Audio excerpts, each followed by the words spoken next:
We are all responsible for ensuring USW is an environment in which everyone can be safe and thrive. We can all help to build an inclusive and welcoming culture where everyone is free to express their authentic self. During everyday life, small actions can make a big difference. Here are our top 10 tips for being a trans ally. Ask people what their name and pronouns are and use them. Most people prefer to be asked for the correct pronouns to be used than not to be asked and for people to assume.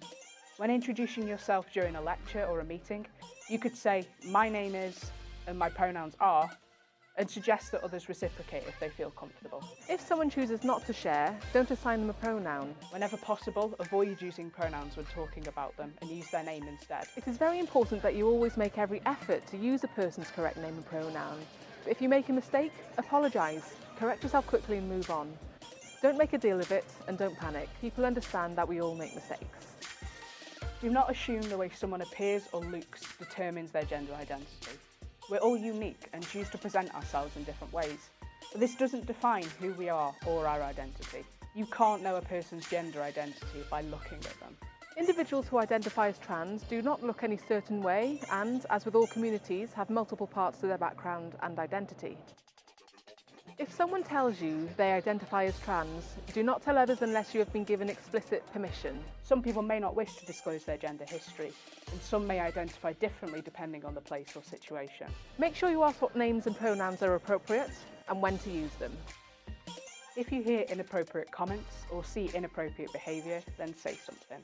If someone is misgendering a person, explain why this can be disrespectful and then correct them. Sometimes an individual may not feel able to challenge others themselves. A sense of safety is one of the biggest concerns to people who identify as trans. And you can help to create a safe space by challenging inappropriate or transphobic behaviour. If you, or anyone you know, needs advice and guidance regarding transphobic behaviours, our Dignity at Work or Study advisors, LGBT+ role models and Equality, Diversity and Inclusion team are available to speak to.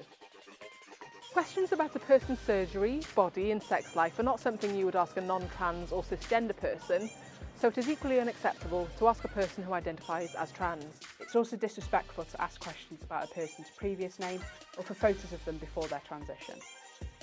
Gender identity is about an individual's sense of being. Sexual orientation is about who we are attracted to. Trans people may be, for example, straight, gay, bisexual, asexual, lesbian, pansexual and so on, just as non-trans people might be. One individual's transition journey will not be the same as another. Some people may use hormones or have surgery, whereas others might not. A trans person's identity is not based on their physicality. If they tell you they are trans, accept that they are. Similarly, not all trans people identify in the same way. Some people may identify as non-binary, some as gender fluid or genderqueer, or a range of other gender identity terms. People may use various pronouns or choose not to use pronouns at all. Accept the term and pronouns each person identifies with. Do not try and put your own labels or pronouns onto them. Allow people the time and space to explore their gender identity. It can be a confusing and challenging experience as people are exploring their authentic self. They might change their pronouns or name several times whilst they explore what's best for them. Accept this, ask what they wish to be referred as, and offer support if needed. One challenge trans people face is using public toilets.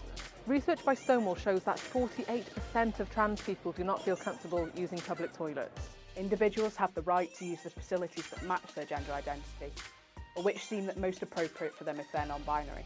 Do not ask a person's gender or question their right to use facilities. Obstructing or denying a person access to facilities is contravening the Equality Act.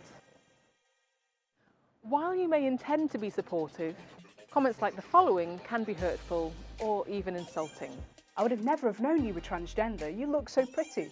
You look just like a real woman. She's so gorgeous. I never would have guessed she was transgender. He's so hot. I'd date him, even though he's transgender. You're so brave. You'd pass so much better if you wore less makeup or had a better wig. Have you considered a voice coach? What?